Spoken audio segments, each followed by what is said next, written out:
The Long Road to True Happiness by WierdRandomTina. Chapter 41. Dark, Cold, Empty. Before I get started, guys, this is going to be a rough one. Half awake, Poppy peeked one eye open. She lifted her head off her pillow just enough to check the clock. 7:45 a.m. With a groan, she pulled the blanket up and over her face. The sound of trolls laughing in the distance woke her up at around 8:30. She let out a long yawn. She did not want to get up.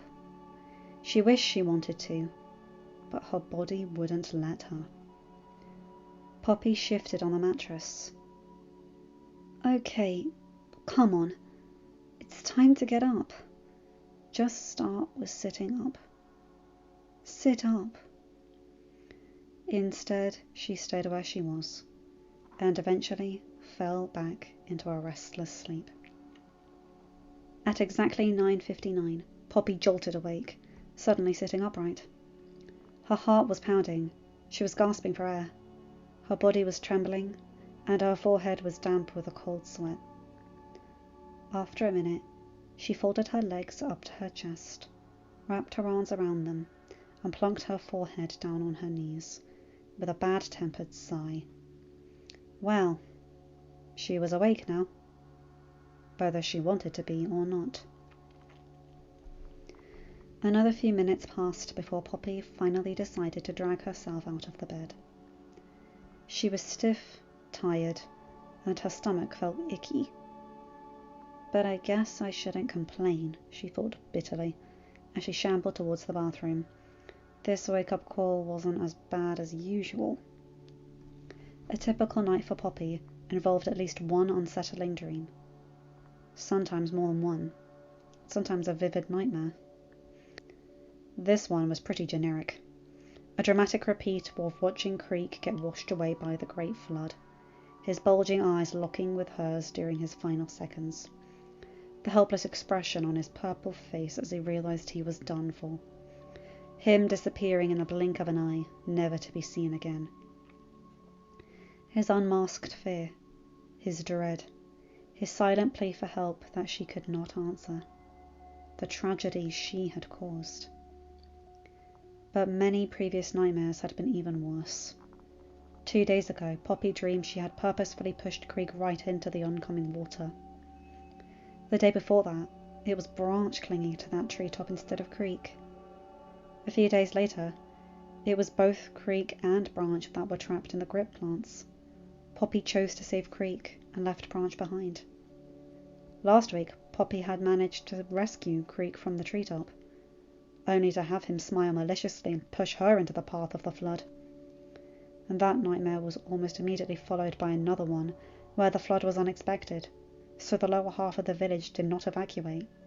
They were all killed, and the rest of the village blamed Poppy for being a terrible queen. I should probably be grateful for this nightmare, Poppy huffed as she entered the bathroom. I got a few minutes of semi-decent sleep. I don't feel as nauseous as usual, and I'm not bawling my eyes out. Guess I'm getting used to this. She passed by the mirror. She caught a glimpse of her reflection, and frowned in disgust. Yep, just as unflattering as yesterday. And the day before that, and the day before that, and the day before that. Her hair was some kind of murky, muddy grey. Far from anything she could classify as magenta. Her skin was an awful pale off-pink. Pink was supposed to be light and cute and cheery. This was practically grey. And not a nice grey like a shiny pebble or fancy jewellery. Just a bland, flat, boring grey.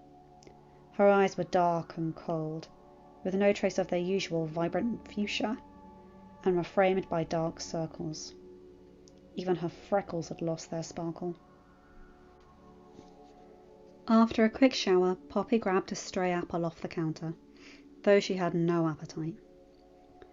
She never had any desire to eat anymore, not even her favourite foods. After forcing down the first bite, she headed over to her door. On the floor in front of it, was another pile of colourful envelopes.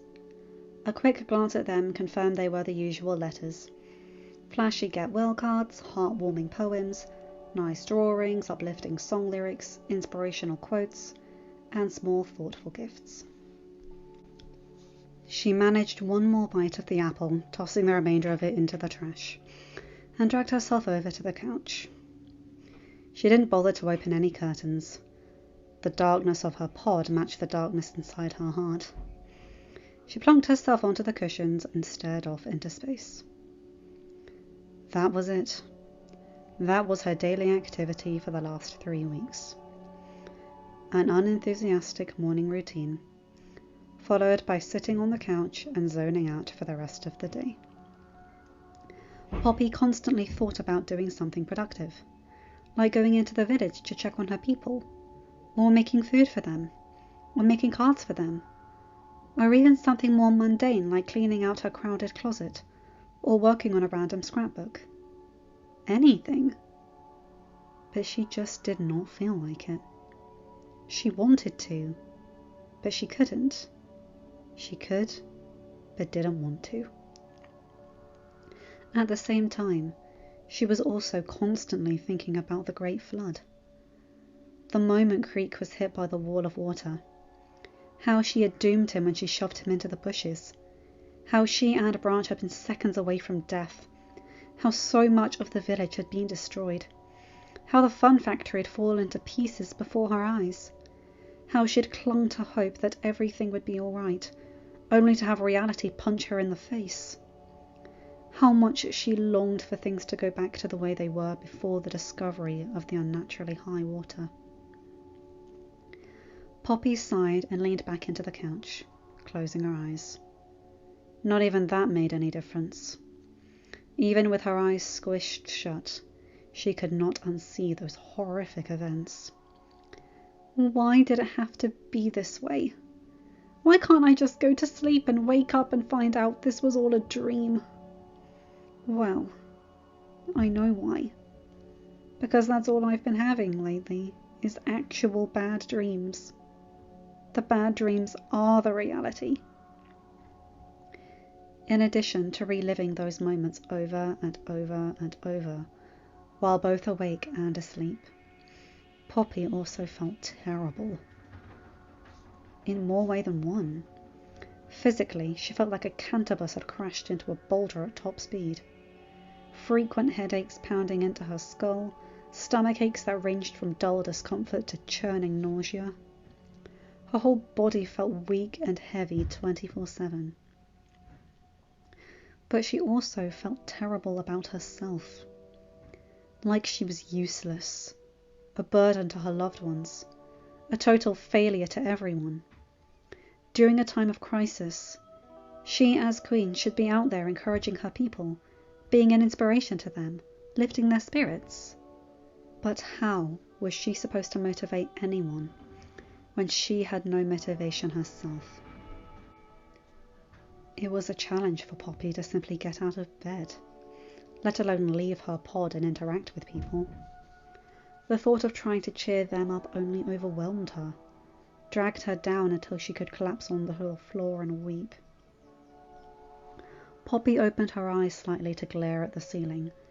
I'm a terrible queen. Instead of helping my people rebuild their lives, I'm sitting in my pod moping. She told herself something like that at least once a day. And every day it made her feel something different. Sometimes, like today, she'd be numb to her own insults. Oh well, so what? Couldn't care less. Other days, she felt a terrible guilt that would cause tears to form and make her want to toss her pillow around the room. Some days, she'd panic. What if everyone sees me as a bad queen? What if they all hate me? What if something else bad is happening in the village right now? What if it's even worse than the flood? She alternated between feeling too little and feeling too much. Almost like she had 2 different personalities. But no matter how she reacted to her negative thoughts, her motivation never increased. I don't deserve get-well cards and kind-hearted letters. I don't deserve anything. Poppy thought back to that dreadful day exactly 3 weeks ago, when she went from her colourful, cheerful self to, well, this. She remembered that horrid sensation as she fell to her knees, her heart crushed with defeat, void of all hope, aching with sorrow and guilt and fear. Every negative emotion possible radiated through her all at once, building up until she felt ready to explode. Then, just like that, the fuse burnt out, and she felt nothing. No negative emotions, no positive emotions, just a vast emptiness inside. She had lowered her head to stare at the ground, almost forgetting that someone was standing nearby. Until suddenly, Branch was kneeling in front of her, looking alarmed and speaking frantically. Poppy! Poppy! No, please, hang on! Everything's going to be alright! Look at me! He cupped her cheeks with both hands, but even with his turquoise face directly in front of her eyes, she saw right through him. Everything's going to be alright! We'll get through this, you and I together. I'm here for you, Poppy. Please, just hang on. But it was no use. She couldn't hang on. Despite her loving boyfriend's desperate words, her colours continued to dim as he spoke, until they disappeared altogether. She glanced down at her now pale palms and legs, but instead of being shocked or upset or scared, she just didn't care. She simply closed her eyes as her entire body wilted, accepting her fate. Branch's murmur was shaky. She knew he was on the verge of tears. Poppy, no. For a few seconds, everything was silent. Neither troll spoke another word. All the animals had escaped to higher ground. The only sound that could be heard was the sloshing of the great flood still in motion. Finally, Branch tenderly grabbed a hold of her one hand. Her greyish hand. No warm colour, no vibrant glow. She let him, but her arm was dead weight. She didn't have the energy to open her eyes and look at him. Poppy, everything will be alright. I promise. You never gave up on me, and I will never give up on you. I love you, my beautiful sweetheart, and I will always be here for you. Even if it takes me 20 years to restore your happiness, I will never abandon you. He pulled her into a tender hug, which she did not return. One of his tears dampened her cheek. Her own eyes remained dry.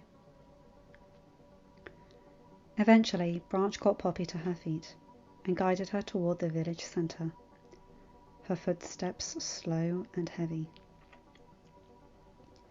Halfway there, they were met by the snack pack, who were concerned that Poppy hadn't returned yet. Their split second of relief at seeing that she and Branch were okay was shattered at the dejected sight of their queen. They skidded to a halt, staring at her in total dismay. Not one of them could mutter even a single sound. Poppy saw their gaping expressions out of the corner of her eye, but kept her half-lidded gaze toward the ground. They refocused their stare onto Branch, for some kind of explanation or reassurance. He merely stared back at them, his entire face brimming with distress. After a second, he closed his tear-filled eyes and lowered his head too. Suddenly, the weight of the situation hit the gang. Their best friend, their queen, the happiest and most positive troll in the village, was grey. When their shock wore off, It was replaced by a deep sadness. Eyes watered. Some hands moved up to cover their mouths, and Biggie murmured, "Oh, Poppy." In one motion, the 7 trolls moved forward and embraced Poppy with one big, loving hug. And it felt awful. She couldn't believe how unsettling it was to be hugged by her BFFs. It was suffocating, like she was being surrounded by hornets, like she wanted nothing more than to flee. Branch must have noticed her discomfort, because he gently shooed the others away. "Give her some space, guys. For now." They looked baffled by that unfamiliar request, but respectfully backed away. Everyone was still lost for words, but Guy managed to stammer, What? What happened? How did this happen?" Poppy squeezed her eyes shut and shivered as if she got a chill. Half the village, including the fun factory, was wiped out. Not to mention Creek tried to leave Branch for dead, so I got Creek killed instead. Thankfully, Branch responded for her, and much more tactfully. "I'll explain later. Right now I need one of you to find King Peppy and inform him of Poppy's condition. The rest of you tell the village. I don't want them to be completely shocked when they see her. And please emphasize that she needs peace and quiet for a while." Her memory of travelling through the village was blurred. Physically she had been there, but mentally she had been worlds away. The next thing she could recall clearly was her first night as a colorless troll. In her pod, alone, staring listlessly at her craft table, her scrapbooks, her plushies, her sticker albums, her flowery outfits, her stereo and ukulele, her fun photos in fancy frames on her walls. The sight of things that used to make her feel joy now made her feel nothing. Instead of cheering her up, all her colourful and cute and happy belongings made her feel worse. When Poppy's hug time watch went off, signalling the final one of the day, she glanced down sadly at the pink flower, the only glow to her entire appearance. She'd coldly ignored the past 2 pings, but this time her eyes started to water. There was no one around to hug. Even if there was, she had no interest in giving or receiving one. She had been in low spirits before, but even then, she had always longed for comforting hugs. Never in her entire life had Poppy not wanted a hug. With a whimper, she closed the flower, pulling the purple bracelet off her greyish wrist, and let it fall to the floor. After a minute, she took off her crown and tossed it onto her table. The lingering sunlight seemed blindingly bright, so she closed all of her curtains, instantly darkening the entire pod. Then she did the only thing she felt like doing, climbing into her bed and burying herself under a mound of blankets. Only after a few minutes, there was a knock on the door. She sighed. Yet another happy visitor checking up on the grey, miserable, sad excuse for a queen. Several people had already popped in over the past couple of hours. Her father had shown up 3 times, a constant affectionate smile on his orange face, despite the concern and sadness in his amber eyes. "How are you feeling, honey?" I don't know. Tired. Sad. Terrible. "Can I get you anything? How about something to eat?" No thanks, Dad. I'm not hungry. "Are you doing all right?" I guess. Same as before. "Why don't I get you something to eat? It's nearly sunset." I'm still not hungry. Are you feeling any better? No. Then Peppy handed her a small bowl of soup. Her favourite kind. Her go-to meal when she wasn't feeling well. Why don't you try some of this? You won't be able to sleep on an empty stomach. Poppy knew it was pointless to argue with him, so she accepted the soup, just managing to hold back a sigh. Thanks. The delicious smell of it almost made her gag, but she choked down one small spoonful to satisfy her father. It worked. His smile visibly brightened. He put an arm around his beloved daughter and offered her plenty of comfort, encouragement, and wisdom. We'll get through this, my beautiful flower. I can guarantee you'll be back to your old self in no time. We're all here for you. Me, your friends, your village, and Branch. Especially Branch. Remember, no matter how dark things seem right now, it will brighten in time. Poppy thanked him, but his loving words failed to lift her spirits. Judging by the increased sadness in his eyes, he sensed the lack of emotion in her gratitude. Once he shut the door, she set the soup aside and didn't touch it again. Guy had peeked in to bring her a banana muffin with extra chocolate chips. She responded, "Thanks, I'll have it later." It was still sitting on her counter, untouched. Smidge had asked Poppy how she was doing. Poppy said that she was fine, though her flat voice said otherwise.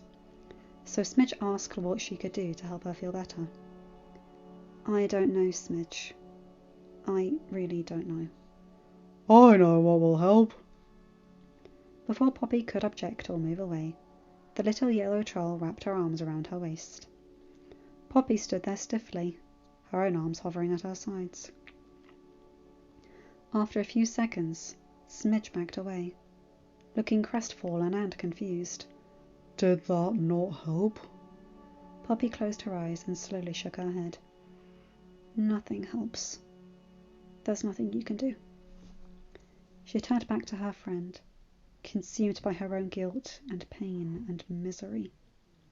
Behind her, Poppy heard a few deep sniffles, but by the time she looked over her shoulder, Smidge was gone. Cooper had tried to make her laugh with his best signature jokes of all time book, but all Poppy could force was one very fake chuckle at the most hilarious one. After half a dozen of his attempts elicited no genuine response, his long pink ears drooped. "Oh, I guess I'm not as funny as I thought." With his long striped neck slouched forward, Cooper left the pod. Poppy opened her mouth to call him back, but nothing came out. Saturn and Chenille had brought her a new dress. The Pink Twin began, "We were planning on presenting this to you next month at the Confetti Festival." The Blue Twin continued, "But we decided to give it to you now." They finished the statement together, "To cheer you up." Poppy stared at the dress, shiny and long, the bottom half layered with thin curled strips of multicoloured fabric to stimulate confetti streamers. It was lovely, but it did nothing to cheer her up. "It looks great. Thank you."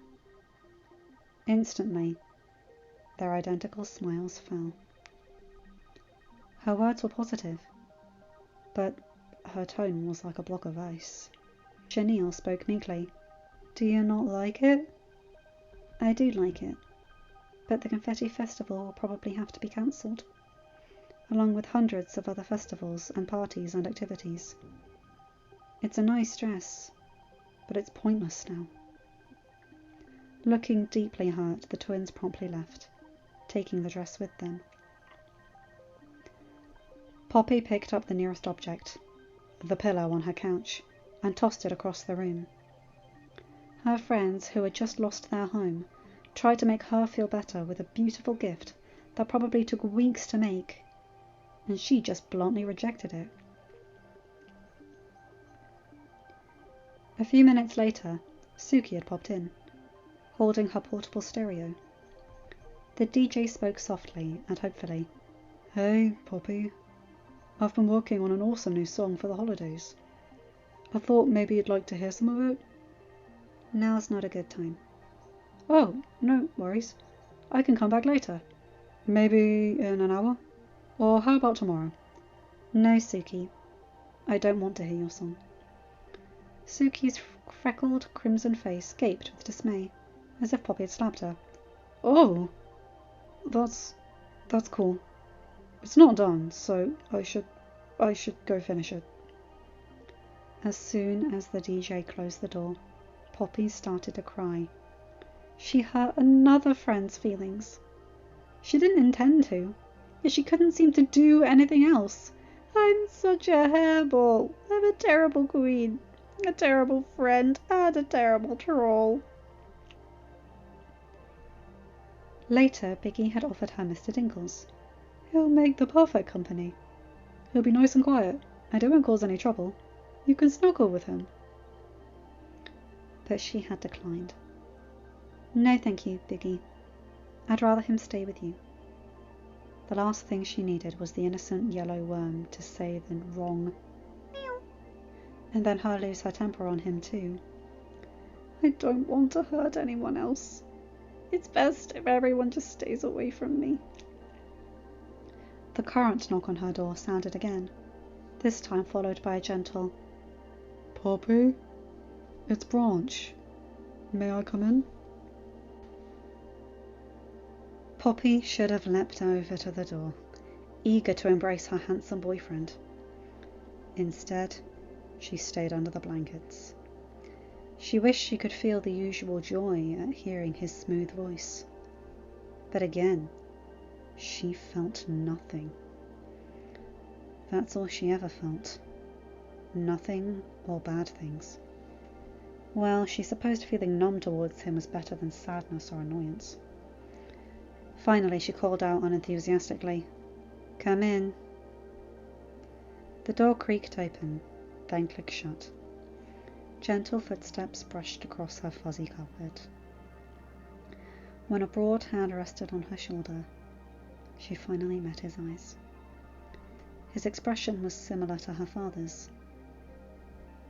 A loving, little sympathetic smile, with a warm but saddened gaze. However, Branch's features held another emotion, something no one else's did. A deep understanding. Hey, sweetheart. Hi. I didn't wake you, did I? No, I wasn't sleeping. I was just laying here. Did you have anything to eat? I had some soup. Branch glanced over at her table. Even from where he was standing, he could see the tiny bowl was still full. Plus there was the banana muffin beside it that didn't have a single tooth mark in it. He walked over to them, and Poppy braced herself for a lecture. Instead, her turquoise boyfriend wrapped both items, put the soup in the fridge, and the muffin next to her cereal box. Then he filled up a small cup of cold water. On his way back, he paused suddenly and lifted one foot, looking down like he'd stepped on something. He gingerly reached down to pick up the item, her hug time bracelet. Branch stared down at it for a long moment, his expression unreadable. Then he simply set it on her dresser, carefully, as if it were made of glass. Finally, he brought her the cup. At least take a sip of water. You don't want to get dehydrated. She had to admit, her mouth felt like sandpaper. Poppy sloppily tossed off her blankets and managed to push herself up into a slouching sitting position. She took the cup from Branch's hand, gulped down a few satisfying mouthfuls, then handed it back to him.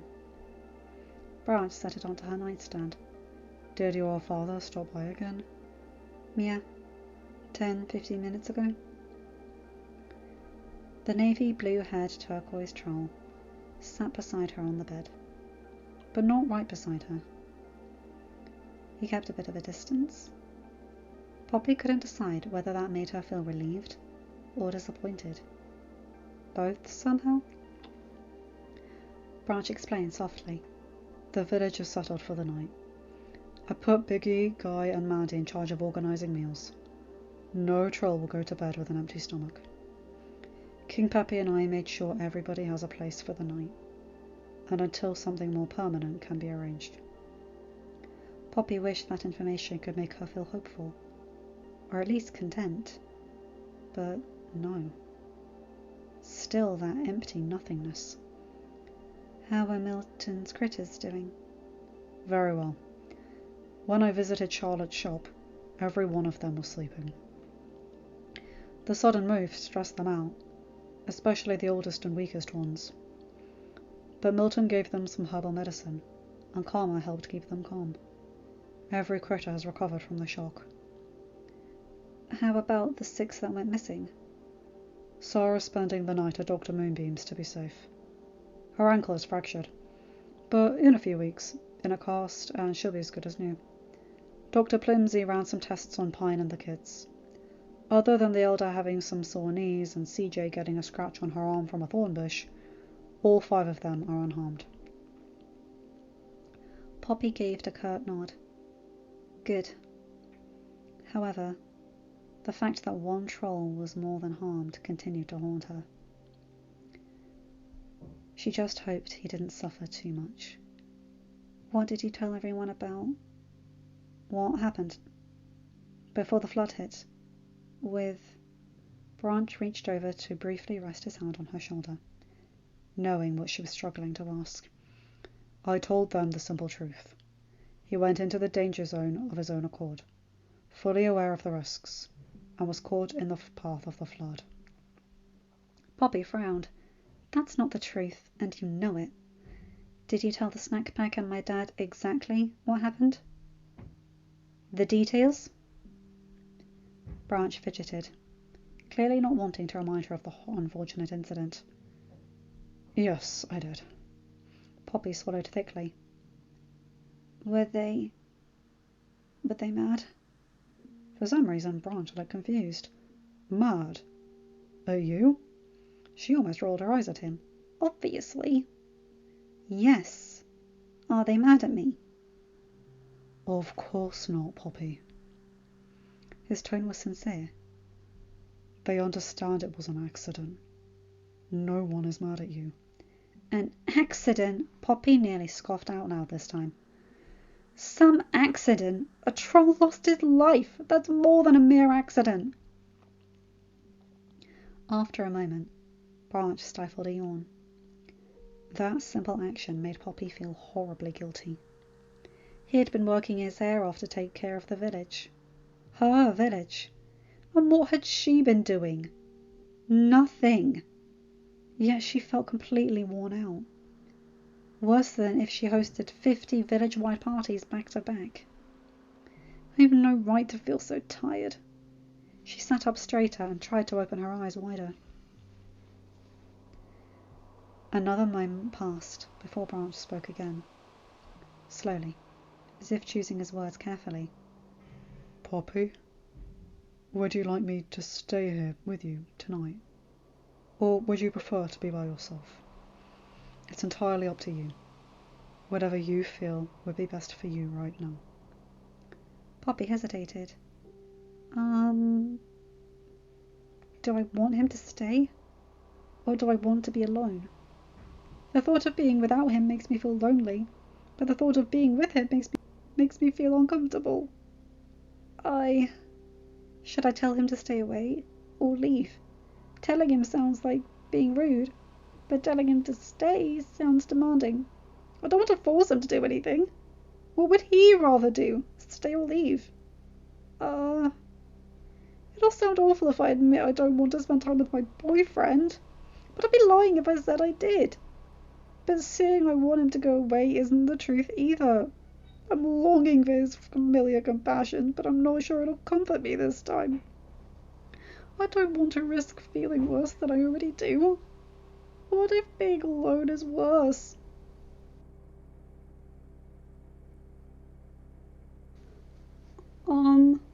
You He's obviously exhausted and needs to rest after such a hectic day, so he'll probably sleep better in his own bed.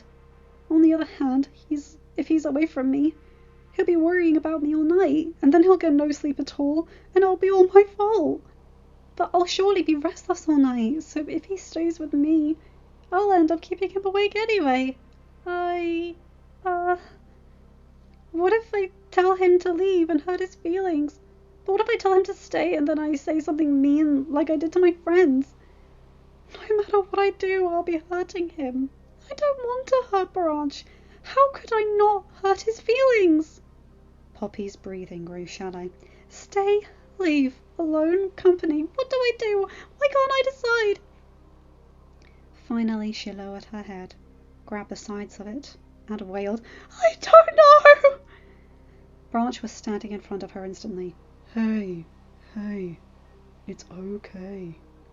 He gently gripped her wrists, coaxing her to relax her hands. You don't have to decide right now. I want to check on the village once more before I call it a night. I can come back later. Take all the time you need to decide. Okay? Poppy's voice caught in her throat, so she answered with a stiff nod.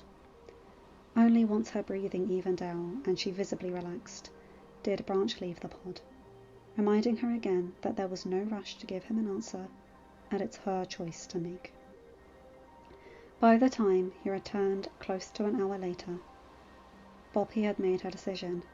I'd prefer to be by myself tonight. She still wasn't 100% sure if this was the best choice, but leaning more towards that answer, and she needed to pick something. I appreciate the offer, but I don't think I feel comfortable having company right now.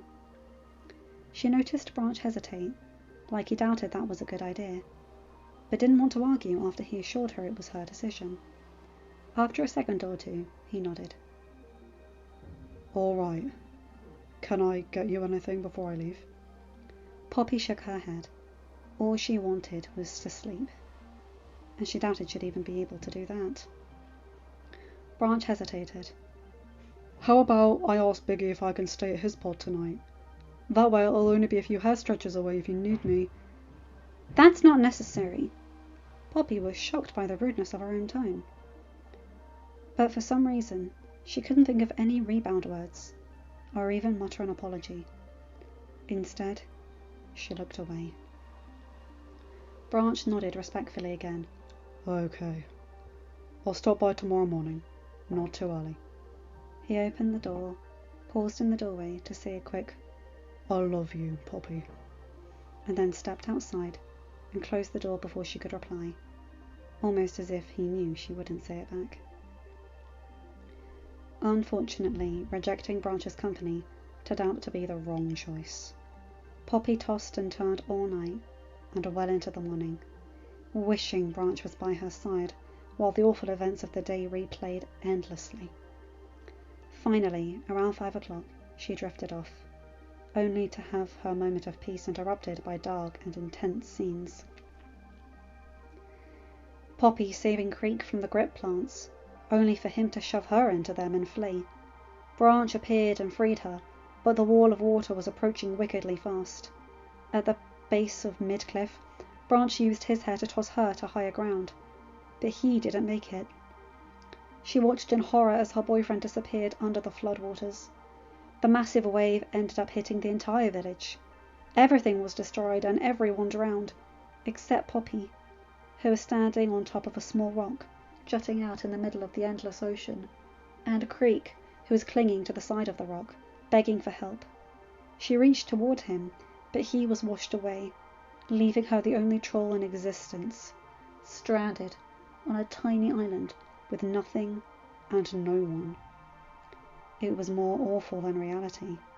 It wasn't real, but it hurt just as much, if not more. It was so realistic that when she jolted awake, there was a pressure on her wrist where the grip plant's tendrils had been. The rush of the vast flood was ringing in her ears. Her feet were cold from standing on the bare rock. Poppy sobbed until she was gasping for air, shaking so violently she couldn't move from her bed. After what felt like an eternity, but was likely only half a minute, King Peppy hurried through the door and over to her bedside. He hadn't gotten any sleep either, and although he wanted to respect her wishes to be alone, he needed to check on her. He had a powerful gut feeling that something was wrong, and sure enough, he was able to hear her distress as he neared her pod. Peppy tried to comfort his daughter, but he'd never witnessed such a gut-wrenching scene. It was like she was still trapped in the dream, thrashing and screaming, unable to break free from the horror. A random troll named Steve had been out and about, and rushed in a few seconds after the former king, his yellow eyes widening. The magenta and silver-haired elder immediately turned to Steve and demanded, "Go to Biggie's pod and get Branch, now!" Steve bolted out before anyone could blink. Barely a minute passed before her loyal boyfriend burst into her pod, the door flinging open and slamming into the wall. If the door had been closed tight, he would have knocked it right down and kept running without pause. Peppy moved back to give Branch room, without hesitation. He climbed in and settled beside his trembling girlfriend. He curled her up into his arms, comforting her the same way she'd done for him so many times. For several minutes, Poppy couldn't figure out whether Branch was actually there with her, or if she was imagining it. Was she awake, or still asleep? Where did that ocean of water go? How did Branch survive it? Was Creek actually gone? What about the rest of the village? Was she in her bed right now? She wasn't alone on that little island? How was that not real? How could she be safe in Branch's arms, yet not feel safe at all? The line between dream and reality was badly distorted. Everything was jumbled, like pieces from two very different puzzles were scattered together. Once Poppy's chaotic emotions finally toned down, her first clear thought was that she was surprised Branch had stayed at Biggie's. Then she realized she shouldn't be surprised. He was worried about her. He wanted to give her space as she requested, but he also wanted her to be nearby in case of an emergency. And she was thankful Branch didn't listen to her. He knew her being all alone was a bad idea, but he didn't want to pressure her to change her mind or make the choice for her. He knew she wasn't all right, but he didn't want to say that out loud and sound pessimistic or insulting. He knew there was a high chance she'd need his comfort. Hoped she wouldn't, but wanted to be prepared. Branch knew Poppy better than she knew herself. Because he'd been through this. He knew from personal experience. He knew exactly what she was dealing with, and knew how to handle it, or how not to handle it. From then on, Branch stayed with Poppy every night. No kisses, no cuddles, no giggles. Just his simple presence. Knowing he was right there didn't magically heal her distress, but it did offer her a spark of comfort. Every time she woke up crying, he'd immediately embrace her, even though she never returned the affection. He'd stay up with her and calm her until she was able to relax again, no matter how long it took. In addition to his sleep being disturbed by her almost every night, Branch was also getting up at 6:30 every morning to work in the village. Her father too had come out of retirement. He and Branch had been working together tirelessly to rebuild the broken village and take care of the trolls in Poppy's absence, since she was sitting on her butt doing nothing. Branch said she needed to stay in her pod and rest, and she did not object. In her condition, she couldn't help anyway. The most she could do was make things worse, so it would benefit everyone if she stayed out of the way. Branch was constantly updating her on the progress, and assuring her that even the most distressed trolls were recovering. Some trolls, such as Riverand's family, Sky Toronto, and others who took a hard hit from losing their homes or shops, experienced slight dimming of their colours, but Poppy was the only troll who turned completely grey. Good. No one else deserves to feel this way. I'm the only one who should be feeling bad. No one else did anything wrong. But Poppy's biggest concern was her father. The former king's colours were noticeably dim, because he was constantly stressing over her. If he goes grey, it'll be my fault. My father could lose his colours, his happiness, because of me. Everything is my fault. Every time Branch paid her a visit, no matter what time of day, even if it was just a quick peek in the door, he always asked if she needed anything, or if there was anything he could do for her, though every time her answer was no. Once a day, he'd ask if she was ready to talk. Her thoughts, feelings, concerns, open up about what was in her heart and mind. The answer to that was also no. She wasn't ready. It was stuck inside her, and she didn't know how to let it out yet. Branch had soothed her more than once. That's fine. I'm not trying to force you. I just want you to know that I'm here for you whenever you are ready, even if it's in the middle of the night or while I'm working on a project.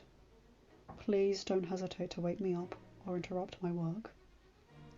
Your well-being is my top priority now. Everything else can wait. Somehow, between planning new buildings, clearing out parts of the forest further north and east so they could rebuild, keeping everyone's spirits high, protecting them from potential dangers in the new land, and making sure they are well fed, Branch found time to check up on Poppy, comfort her, and even prepare meals for her. On her first grey day, she ate nothing. By that evening, Branch finally convinced her that she needed to get something in her stomach. I know it's hard.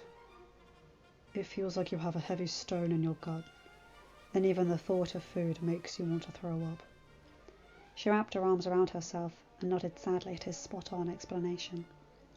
He added, But you need to eat regardless. I'm not saying you have to wolf down a 5-course meal. In fact, that would be the worst thing you could do right now. Just have a few bites or something. Anything. You'll feel sick at first, but your stomach will adjust. And, in the long run, you will feel better. So Branch started Poppy off with a small trollberry banana smoothie, which she sipped on over the course of an hour. The next morning, she drank a medium-sized one in under an hour. For lunch, she managed a little cup of plain vanilla pudding. For dinner, he picked her 6 small strawberries. She ate all but one. From then on, he upgraded her to soup and other small meals that were light but nutritious. Branch always made sure there were containers of food for her in the fridge. He knew she wouldn't have the drive to prepare anything for herself, so there would be more of a chance that she would eat if the meals were right there, ready for her to grab. The following afternoon, day 3 of being grey, the whole snack pack visited Poppy. They stood near her door, while she sat on the edge of her bed, tense and hunched over.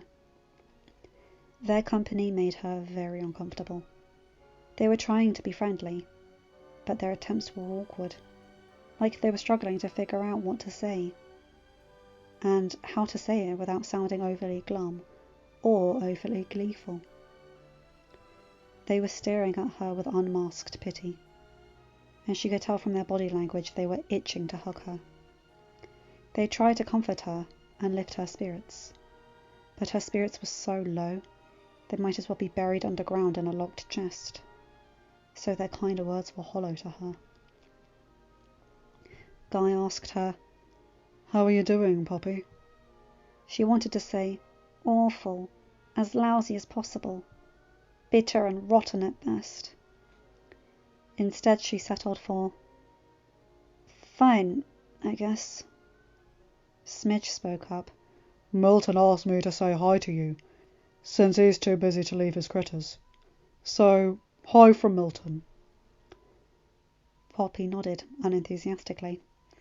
"Well, tell him I say hi too." "We really miss you, Poppy. the twins said. Poppy nearly nodded again. Judging by the way they lowered their heads, they were expecting an "I miss you too." Suki murmured, "I wish there was something we could do to help you feel better."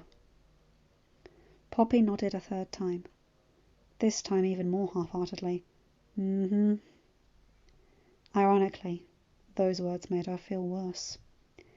Every single person who has entered my pod has said that at least once.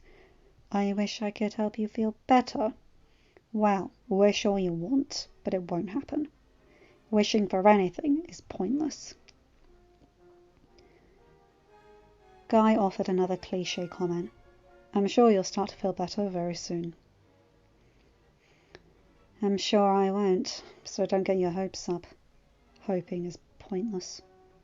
Cooper then tried, You're still our best friend, Poppy. You always will be, forever and ever. And you're the best queen in the whole wide world. The other 6 nodded enthusiastically, but Poppy looked away, feeling like ants were crawling under her skin. Stop saying that. Stop sugarcoating everything. Just say I'm a terrible friend and a terrible queen. It's the truth. Then Biggie made a comment that was meant to be soothing, but ripped her fragile heart in two. Branch told us about what happened with Creek. She visibly tensed, and the big blue troll continued. I hope you know that wasn't your fault. Poppy started to fidget with her dress. No, I don't know about that. Cooper added, Yeah, that was all his fault. Guy nodded. Going beyond Midcliff when he knew it was dangerous was a poor choice on his part. You and Branch gave him a glitter ton of warning, but he didn't listen. Chenille continued, You were protecting Branch. We could never blame you for that. Saturn agreed, It was an accident. We know you'd never hurt anyone on purpose. Poppy's feet started to twitch. Oh yes, an accident. Creek died because of my actions, but it's just an accident. Cooper exclaimed, Creek tried to leave Branch in the path of blood. I mean, who does that? Smidge confirmed, I probably would have shoved Creek too, although I probably would have done it a lot harder. Biggie took one step forward and spoke again. He put his own life on the line, Poppy. And to try to hurt another troll. That wasn't his mistake, not yours. He is to blame for this, not you. It is not your fault that he... Finally, Poppy snapped. Stop saying it isn't my fault! Her friends practically leapt backwards, startled by the sweet queen's razor-sharp voice. It is my fault! It's my fault that Creek is dead! There's no one to blame but me! But Biggie squeaked, But you No! She jumped to her feet, glaring at her 7 friends with cold, dark, colourless eyes. I don't want to hear it! Just get out! All of you! Get out! Biggie, Smidge, Cooper, Satin, Chenille, Guy and Suki stood there frozen for a few seconds, ears flattened against their heads, bewildered. Then they quickly exited her pod without another word. As soon as the door clicked, Poppy's knees gave out, and she fell forward to the floor, sobbing uncontrollably.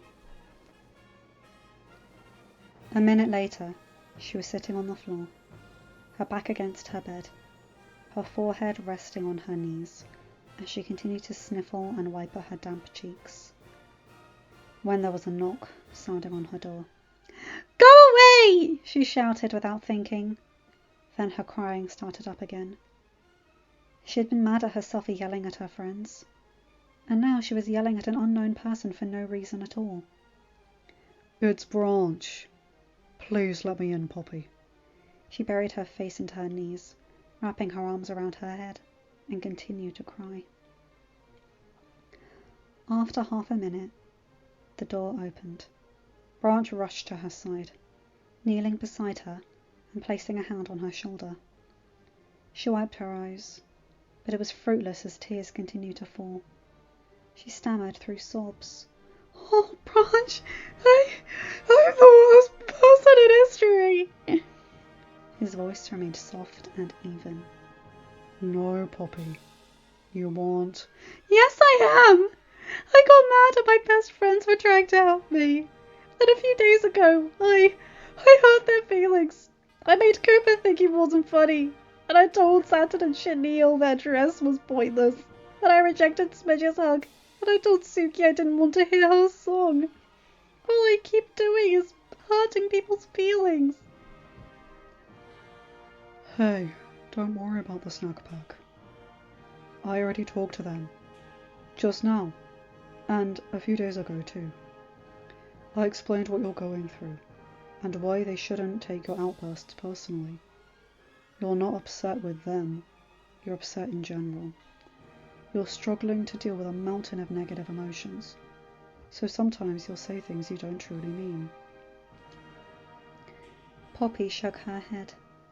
Whether I meant it or not, I still said it. I told them to get out. I yelled at them. I was rude to them. I scared them. I hurt them. She buried her face even deeper and cried for another minute or two. Branch rubbed her back with one hand, while the other rested on her arm. As her sobs lessened, Branch asked tenderly, Would you like me to leave? It's fine if you do. You're not going to upset me. Poppy nodded. Yes, I would. He went to stand up, but paused when she said, But I have a favour to ask. Of course, sweetheart. Anything. I need you to find the snack pack and tell them to come back to my pod. Please. She had to apologise to them. They were her best friends. At least, she hoped they still were. I'll gather them right away. Only 10 minutes later, there was a knock at Poppy's door. She was sitting at the end of her bed, hands curled tightly into her lap. She felt her heart start to beat faster, and she had to swallow the lump in her throat before she could speak. Come in. Biggie peeked around the door before timidly walking in. The others followed in the same manner. Once everyone was inside, Biggie cleared his throat. Branch said you wanted to see us. Yes, Poppy started to wring her hands together as her chest tightened. I'm... She lowered her head in shame. Why was it suddenly so hard to apologise? I'm sorry for yelling at you. I didn't mean to be so rude. The snack pack instantly relaxed, all 7 of them smiling affectionately at her. Smidge spoke first, her deep voice surprisingly soft. It's okay, Poppy. The others nodded, and Cooper assured her, It's all good. We're good. Everybody's good. The twins followed up with, We forgive you, Poppy. Of course we forgive you. Guy agreed. You're not yourself right now, so it's understandable. I'm sorry too, Biggie admitted. I shouldn't have brought it up. That was very insensitive of me. All of us were going on about it, Suki countered. So all of us were being insensitive. So we're sorry too. After everyone chipped in with the apology, there was silence for a minute. Finally, Poppy spoke up. I would like to be alone now, please. Just imagine I'm giving all of you a hug right now. All 7 of them smiled even wider. Then Biggie said cheerfully, Yes, we can do that. We'll see you later, Poppy. Take care. After several other farewells, Poppy was left alone and in silence once again, a splotch of grey in the middle of a colourful room. Late in the evening, Branch returned to Poppy's pod, finished after another long day of work. She had already eaten her small soup, so she sat on the couch while Branch made himself a quick sandwich for dinner. The entire time she felt guilty. I should have made that sandwich for him. I did literally nothing all day. The least I could have done was make my hard-working, compassionate boyfriend a simple, stupid sandwich. Poppy stayed as far away from Branch as possible. She sat on her bed while he ate at the dining table, moved to her couch when he moved to her craft desk to work on some building plans, and then went over to her closet when he sat next to her on the couch to read a book. If he spoke to her, no matter what he said, she responded with no more than a nod, head shake, shrug, or at most a quiet, Surely he noticed she was avoiding him, but he didn't comment or even react. Something caught Poppy's eye on her dresser, the little purple vintage jewelry box with a faded white logo. For a reason she couldn't pinpoint, she fell to her knees and burst out crying. Branch immediately tossed aside his book, not bothering to mark his page, and bolted over to her. As he came to kneel in front of her and place his hands on her shoulders, she lowered her head. "I'm sorry, Branch. I'm so sorry." For what? Poppy just shook her head and buried her face in her hands. Branch let her cry for a bit before prompting, "Hey, talk to me. Tell me what's on your mind. What are you apologizing for?" She sniffled, then lowered her hands and wailed, "I've been ignoring you all evening." I get it, Poppy. You need your space. No, it's not that. I mean, I do need space, but you shouldn't be here with me. Branch started to stand up.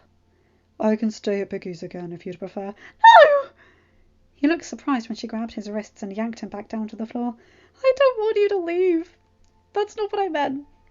You shouldn't be here with me because I'm going to hurt you. I'll end up saying something mean to you. I know I will. She let go of his wrists, and he gently held her little grey hands. Poppy, I'm not made of dandelion fluff. I can handle it. I know you can. You're the strongest troll I know. But that doesn't make it okay. I'm always so rude to you, and yet you're still so caring to me. I never even hug you anymore. You mean the world to me, but I haven't been showing it. I should have made you dinner tonight, and I should be out there and helping you repair the village. You're doing all the work while I'm doing nothing. Poppy. Branch's voice remained soft. Poppy, slow down. I know you still love me. I never doubted that for a second.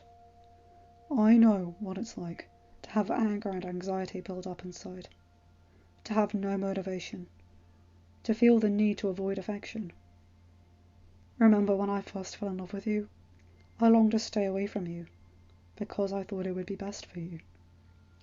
I didn't know how to love someone, and I was afraid of hurting you. Being constantly full of negativity isn't easy. Of course you know what it's like. Poppy wrenched her hands out of Branch's grasp. Oh, my head. I'm so sorry. Of course I don't have to explain. Of course you know exactly what I'm going through. Oh, That was so stupid of me. Poppy. I'm sorry. I really want to hug you and snuggle with you and kiss you like I used to. I want to be motivated to do something other than stare at a wall. I want to be hopeful. I want to take care of the village, but I can't.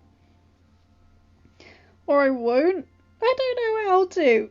Oh, I'm being so lazy. Poppy, listen to me. Branch wiped away her tears, then placed his hands on her cheeks.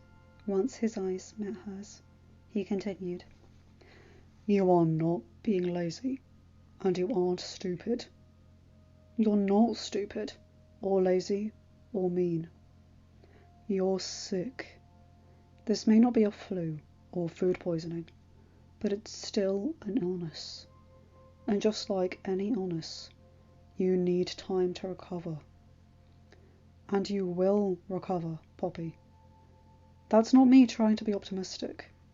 That's me stating a fact. You will recover, but it's going to take time. And no matter how long it takes, I will be with you every second. 2 days later, Poppy roamed around her pod, sulking, trapped in an extra bad mood. She hadn't gotten a wink of sleep after her nightmare at 1 a.m. She had a splitting headache that was radiating down her neck. She had stubbed her toe on the corner of her bed, and then she dropped her favourite mug, smashing it to bits. At noon, Branch returned to see how she was doing. I thought I'd see if you'd like some lunch. I didn't have a chance to make you anything this morning. Poppy shook her head. Don't worry about it. I'm not hungry. Branch gazed at her sympathetically. You need to eat, sweetheart. It's not good for... I know! Poppy interrupted him, an edge to her voice. You've told me that multiple times. But this time I am really not hungry. She sighed, her light grey eyes and greyish-brown ponytail drooping. Branch began. Do you need to talk? I have plenty of time. But Poppy didn't let him finish. No! I don't want to talk! I've already said I don't want to talk to you! Stop fussing over me and just leave me alone! She stormed into the bathroom and slammed the door shut. After a moment of heavy breathing, she kicked her tub using the foot with a bad toe. She cursed and hopped on her other leg as a sharp pain shot up her foot. But what hurt even more was her heart. She froze as realization of what she just did hit her in the gut. I just yelled at my boyfriend because he was concerned about my well-being. Poppy rushed out of her bathroom to take it back. But it was too late. The pod was empty once again. By now, she should be out of tears. Yet, somehow, she still managed to cry. Later, when Branch finished work, he returned to Poppy's pod. 2 knocks sounded on her door, followed by his usual, "May I come in?" His light tone didn't give away any clue to his emotions. Meanwhile, Poppy was curled up on the couch, weighed down by the worst anxiety she'd ever felt. Her answer was a shaky, yes. Branch opened the door gradually and slowly stepped inside. She looked over at him with eyes that were giant pools of distress. His uncertainty instantly changed to sympathy. Tears began to well up again as the memory of snapping at Branch to leave her alone replayed for the 100th time, even more vividly now that he was standing right there. She pulled the blanket up over her face until nothing but her drooping, dull ponytail was visible. She could hear soft footsteps as he approached. Oh, how Poppy longed for his compassionate words and loving touch. But she also longed for him to stay the hair away from her. How was it possible to feel 2 opposite emotions at the same time? She couldn't have both, but she couldn't decide which emotion was dominant. Both were equally overpowering. How was she supposed to be happy when her emotions were constantly at war with each other? How was she supposed to get better? Would she ever get better? Was this ever going to end? Poppy felt the blanket shifting as Branch gently pulled it down to reveal her face. Her pale grey face with faded freckles. She couldn't meet his eyes, so she stared down at the floor beside him. A broad, turquoise hand brushed her cheeks with his familiar, feather-light touch, both caressing her face and wiping away her tears. Finally, she mumbled, "I'm sorry, Branch. I'm really sorry." He half sat, half leaned down against the edge of the couch, draping his arm over her as she continued her apologetic ramble. "I knew I'd end up hurting you. I knew I'd say something mean. I don't want you to leave me alone, but you should. You should stay as far away from me as possible. I'm terrible." She was paranoid about losing him. Yet she tried to push him away every chance she got. "What the fudge is wrong with me?" Branch stroked her back. "Shh. It's all right, Poppy. I'm fine. I really am. And you're not terrible. Do you know how I know that?" She sniffled and shook her head. "Because a terrible person wouldn't dwell over hurting someone's feelings. or regret saying something mean. Poppy sniffled again before sitting up. Branch moved over to the other cushion to give her room. She wrapped her blanket sloppily around herself and murmured, "I was afraid you wouldn't come back." Branch gave her the most loving and sympathetic smile. "Oh, sweetheart, I will always come back. You always did for me, remember? No matter what I said or did, you always came back." Poppy glanced at him for a second, then redirected her gaze back down to her lap. Her voice was little more than a whisper. "I kept worrying that you'd be mad at me, that you'd hate me, that you wouldn't want to be with me anymore." Branch reached over to adjust her blanket. "Poppy, I promise that I would never abandon you or give up on you, and I will keep that promise as sure as the sun rises and sets every day. You mean everything to me. You always have, and you always will. I love you, Poppy, more than anyone and anything in this entire world. Nothing you say or do could ever change that. You stayed by my side, even on my worst days, and I will stay by yours." A hint of a playful smirk appeared on his face. "You're stuck with me, whether you like it or not." Poppy almost chuckled, but caught it in her throat. "I don't know what I would do without him. And yet I was almost without him. I almost lost him. I was so close to losing Branch. I'm hell-bent on keeping promises. Never broke a single one for 22 years. But if I had kept that promise to stay put, he would have drowned. Or if I had hesitated for 3 seconds, debated on going to search for him, struggled to free him from the grip plants, stumbled as we ran, we would have been hit by that water. 3 seconds would have made the difference between life and death." And Poppy was certain that if it had come down to it, Branch would have sacrificed himself for her. He would have used his final seconds to get her to safety. His only focus would have been saving her life, even if it meant giving up his. Poppy shut her eyes tightly, trying desperately not to think about having to live without Branch, dealing with the unimaginable guilt that she was alive because of him, and he wasn't because of her. Imagining him not by her side right now, knowing that she'd never see, hear, or feel him again. Branch noticed she had gotten tense, so he started to lightly massage her shoulder. When she didn't flinch away or tell him to stop, he increased the pressure. Physically, it felt nice, but emotionally, it helped her very little. She kept telling herself, "He's here. He's right here. He's okay." But that grating inner voice continued to shout, "But what if he wasn't?"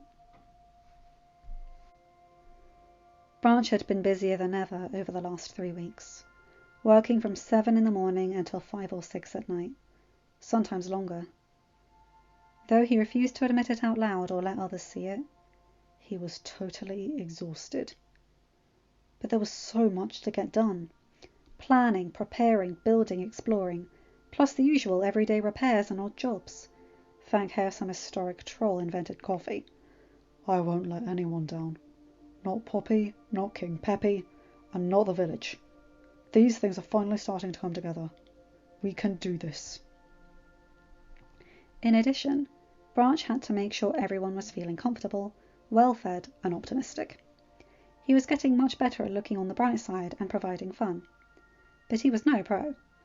Thankfully, Peppy took care of that part, organising games, pep talks, reviewing the schedules to see which events could take place as normal, which needed to be postponed and or altered, and which ones should be cancelled. He was also inventing new ones, such as the gratitude box, where each troll had to write on a small piece of paper one thing they were grateful for. The following day, everyone gathered in the village centre, and Peppy read them out loud anonymously. It certainly helped lift everyone's spirits. In between jobs, King Peppy and Branch took care of Poppy. It was a lot of work to look after the Grey Queen, but it was not a chore. Peppy would do anything for his daughter, and Branch would do anything for his girlfriend. They never got annoyed with her, or impatient, or wished they could be doing something else. Poppy was in no way an inconvenience to them, although Branch was quite sure she saw herself as a burden to them, to her dad, to her friends, and to the whole village. He would do anything to make sure she did not feel that way, the way he'd felt for most of his life. She worried that her people were mad at her, or thought less of her. In fact, it was the opposite. They constantly asked about her condition, asked if there was any way to help, told him to send her their love, left cards for her. No one viewed Poppy as a bad queen. They saw her as a sick and injured queen, praying that she'd recover soon, so she could return to her happy-go-lucky self. They would all rip their hair out if it could take away some of her sadness and anxiety. The village was very worried about her lack of energy. The hard-working queen never had taken time off, not even when she suffered that week-long flu or broke her ankle. Poppy's spirits had remained high for both incidents, and her friends had to physically force her to rest. Branch assured them this was only temporary. Meanwhile, though he had managed to appear confident, Branch was fretting about having to rebuild half the village. Houses, stores, the fun factory, farms, the school, the critter hospital, parks, trails. There was so much to consider, so many decisions to make. He wasn't just repairing or upgrading one or two buildings, he was completely redoing hundreds of things from the ground up, creating a whole new chunk of Troll Village. He needed to find the best areas in the north and east, clear them out, choose suitable locations for each building, etc., design the exteriors and the interiors, figure out what improvements to make, if any, gather the necessary supplies, prioritize the builds, then start building as much as possible before the snow comes. Sure, there were many trolls to assist with each task, but Branch was in charge of all of it. Other trolls would be doing most of the physical work, but he was the one doing all the vital prep work and the delegating. They could only do their job well if he excelled at his, and he'd have to do it all without Poppy's familiar encouragement. Thankfully, her father was able to give Branch the boost he needed to keep going. Peppy praised his hard work multiple times, at least once a day. Though the former king was strong and determined, Branch could tell the elder was struggling. Between seeing his beloved daughter Grey and suddenly resuming most of his royal duties single-handedly, Peppy was running low on energy. Branch couldn't help but notice that Peppy's colours had gotten very dull after witnessing Poppy's first nightmare, and prayed they would not get any dimmer. It was bad enough that their queen was grey, but if their noble king went grey too, leaving them with no leader to look up to, it could cause a horrible domino effect throughout the village. For the most part, Branch organised everything, start to finish, the general grand ideas all the way down to the tiniest details, then confirmed his plans with Peppy before proceeding. By week 2, Branch and Peppy were in the untouched forest toward the northeast, debating on the best location for the largest and most complex building, the Fun Factory.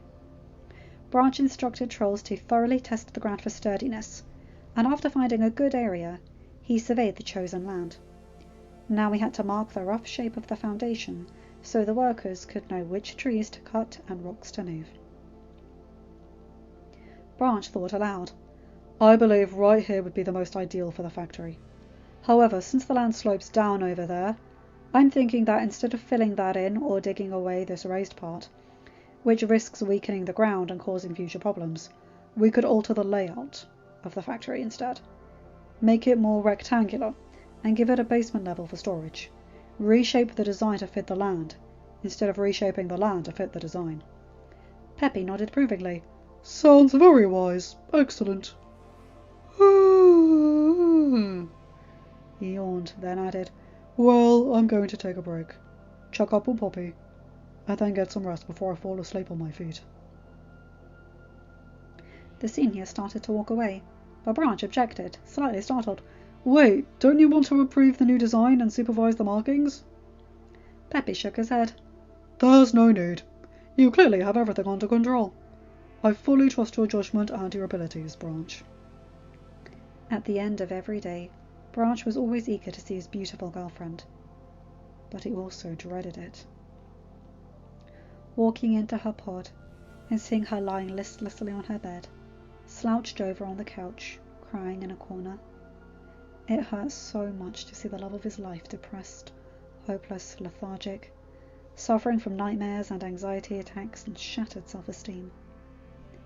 It reminded him too much of his own grey days. But this was even worse, because he had to watch a precious loved one go through it. One of the most saddening things was when Branch found Poppy's hug time bracelet on the floor. As he had picked it up, it reminded him of how he had tossed his into a stream and never touched another one for 20 years. Poppy hugged everyone all the time. Hug time was practically her religion. To see that she had abandoned Troll Village's symbol of happiness and affection broke Branch's heart in a way he had never imagined possible. But he didn't want to cause Poppy more stress, so he forced himself to act nonchalant about the finding, and instead focused on taking care of her. Queen Poppy didn't deserve this. If Branch could switch places with her, bring back her colours by taking away his own, he would snap his fingers right now. But he needed to hold himself together. He had to be strong for her. He had to be strong for the village.